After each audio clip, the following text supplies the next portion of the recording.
11 वैद्युत चुंबकीय प्रेरण फैराडे के द्वितीय नियम का इस डेरिवेशन से हमें निगमन करना है। वीडियो बड़ी इंपोर्टेंट है और बोर्ड में आने के ज्यादा चांस है 2026 में। बड़े ध्यान से देखेंगे।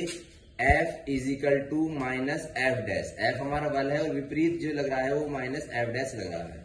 अब हमें करना है कि यदि एफ डैश की जगह पुटअप करना है बेटा बी आई एल।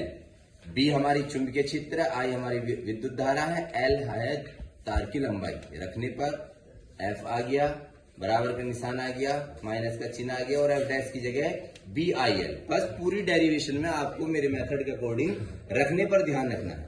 कह रहा है यदि विस्थापन डेल्टा एक्स है तो किया गया कार्य डब्ल्यू है।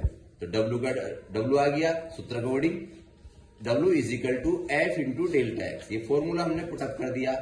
डब्ल्यू आ गया इज इक्वल टू एफ की जगह पुटअप करना माइनस बी आई एल और डेल्टा एक्स का एक्स आ गया। अब यदि डेल्टा एक्स क्या हमारी दूरी में विस्थापन, तो डेल्टा एक्स के अकॉर्डिंग सूत्र होता है v इंटू डेल्टा टी। वैसे तो आपने पढ़ा है वेग बराबर दूरी बटे समय, v बराबर delta X upon delta T. तो उसकी क्रॉस मल्टीप्लाई करने पर delta X is equal to V into delta T रखने पर डब्ल्यू का डब्ल्यू आ गया और उसके बाद माइनस बी आई एल आ गया और डेल्टा एक्स की जगह पुटअप कर दिया v इंटू डेल्टा टी। उसके बाद डब्ल्यू आ गया इज इक्वल टू माइनस आ गया, बी आ गया। अब आपको करना क्या है, एल ये पहले लेना है और आई की जगह तो वी पहुंच जाएगा और वी की जगह मतलब क्रम हमने बदल दिया।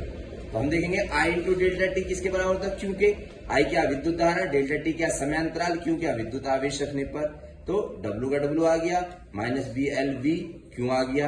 उसके बाद हम देख रहे हैं इस डब्ल्यू की जगह पुटअप फॉर्मूला करना है डब्ल्यू बराबर ई इंटू क्यू। ई क्या प्रेरित विद्युत वाहक बल, क्यों क्या विद्युत आवेश रखने पर। तो डब्ल्यू की जगह क्या करें ई इंटू क्यू और ये सेम उतार लिया।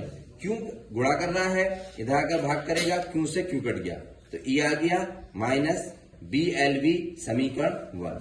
फिर हमने पढ़ा है विद्युत फलक फाइव बराबर बी इंटू ए। तो ए की जगह पुटअप क्या कर दिया डेल्टा एक्स इंटू एल और ये किसके बराबर है ए के क्षेत्रफल के। और क्षेत्रफल बराबर हमने क्या पढ़ा है लंबाई गुणा चौड़ाई, ए इज इक्वल टू एल गुणा बी। अब आपको करना क्या है, जहां आप डेल्टा देख रहे हो वहां दोनों पक्षों में डेल्टा टी से आपको भाग करना है। तो देखेंगे यहां हमने डेल्टा टी से भाग कर दिया, डेल्टा एक्स के नीचे हम देखेंगे डेल्टा टी से हमने भाग कर दिया। फिर हम देख रहे हैं delta X upon delta T is equal to V के होता है। वी क्या हमारा वेग है, बार बार बता रहे वेग। तो वी रखने पर सेम स्टेप आ गया, वी आ गया बेटा, delta X upon delta T हमने वी रख दिया और एल का एल आ गया। समीकरण 2 बहुत आसान है और अब बहुत नजदीक पहुंच गया फैराडे के द्वितीय नियम के।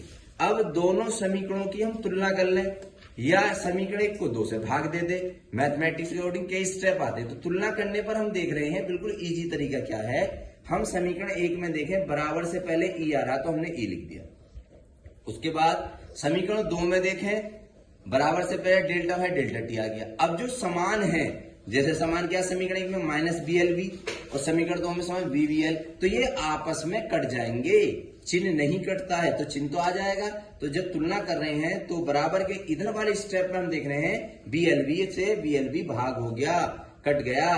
तो क्या है E is equal to minus delta phi upon delta T. यही फैराडे के द्वितीय नियम का सूत्र का निगमन हुआ है। धन्यवाद।